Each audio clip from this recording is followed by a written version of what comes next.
Okie dokie. Today's lecture is called General Relativity Visualized. Here is Einstein's equations. I'm not going to get into that right now. We're here to visualize rather than take a qualitative accounting of general relativity rather than a quantitative. I will be doing a quantitative soon, but that's usually longer than a 20-minute lecture. This one won't be 20 minutes here. This is just I wanted to propose a new way to visualize when people talk about curved space-time and general relativity. Usually what they'll show you is they'll show you some sort of rubber mat right here, and you put a heavy bowling ball here, and you roll a marble around it, and what it's supposed to show you is the bowling ball that makes a dimple in the rubber mat. And the little marble goes around the bowling ball if you throw it in there, and it orbits around. And what it's saying is that hey, the marble, the bowling ball warped space time, and the marble has to move around, has to conform to that, or behave according to the move according to the distortion in space time that was caused by this. Massive object in the center. The sun would be here, and this would be a planet. And I've seen this actually since for 40 years. I've seen this thing, and I thought the other day, I don't know why, but it just came to me that there's a much stronger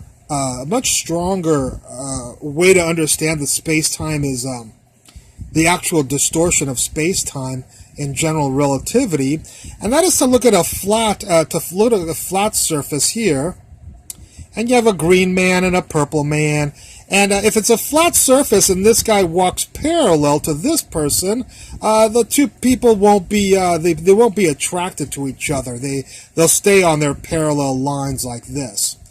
But if we warp their space into some sort of dome or something, then this person will come this way, and this person will come this way, and even though we don't even have to put a star or sun in the middle to say that's what warped space-time, let's just suppose this space-time is warped. After all, when this star, if it were to disappear from the universe, the space-time would not be warped anymore really close to the star. But far from the star, the signal may have not reached, will not reach far away from the star until because it moves at the speed of light, So space-time can sometimes be warped with no object that's warping it, because you can make the object disappear somehow, or whatever, it falls in a wormhole or a black hole or something, and the object can disappear and have no existence, but the signal of its gravitational influence on space-time, and therefore the warping of space-time, hasn't gotten to a certain part of the space-time that still is warped because of previous things. It's like what they say is if the sun were to all of a sudden stop shining, it would take 8 minutes for no light to get to the Earth, because if this is the sun and this is the Earth, it takes 8 minutes for light to get to the Earth. It takes about 8 minutes. So if the sun disappeared all of a sudden, there would still be photons coming for 8 minutes, and then after 8 minutes, the sky would go black on the Earth, and we would say, "Oh my God, the sun went away." So what we're saying is that not only do photons exist, but the gravitational waves coming from objects, if they happen to disappear, the distortion, the Earth would still, for 8 minutes, it would still move around in an orbit as if the sun was still there when it wasn't. Now, after 8 minutes, the Earth would just fly off and say, "Hey, I'm not getting gravitationally attacked by the sun anymore, so I'm just going to move in a straight line," or however it would move around the galactic center. So what I'm trying to say here is, imagine that there's nothing warping this space-time. It's just warped. the space-time is warped. What's interesting is if this person walks here, and this person walks here, and this space-time is warped like this, notice that their distance will decrease. They'll be getting closer and closer and closer.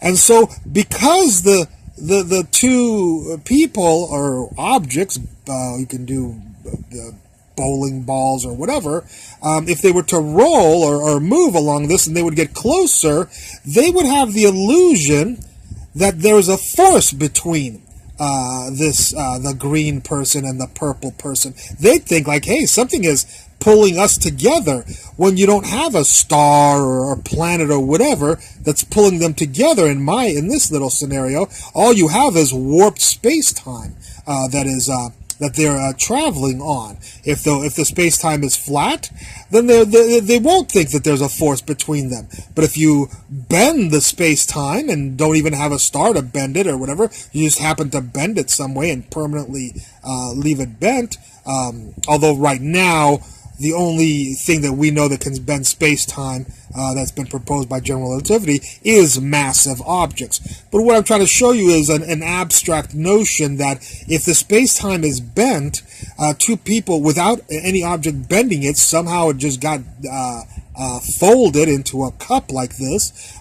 Two people walking on the cup would come together and think, therefore, hey, there must be a force on us, making us come together. And by the way, as they come on the other side, they would go apart. And so they'd think that there's some sort of repulsive force on the other end after they reach the North Pole and keep on walking in their direction. They would actually go apart, the distance would increase, and they'd think that there's a repulsive force. So there's something to the bending of the warping of space and time in this example that I think clicks a little bit more into the abstract notion of curved space-time of Einstein's general relativistic equations. Anyways, just thought I'd never seen anybody explain it this way. You see people always explain general relativity with this, so I thought I'd share it with you guys. And yeah. All right, hope you enjoyed this lecture and look forward to any comments at the bottom. Thank you very much.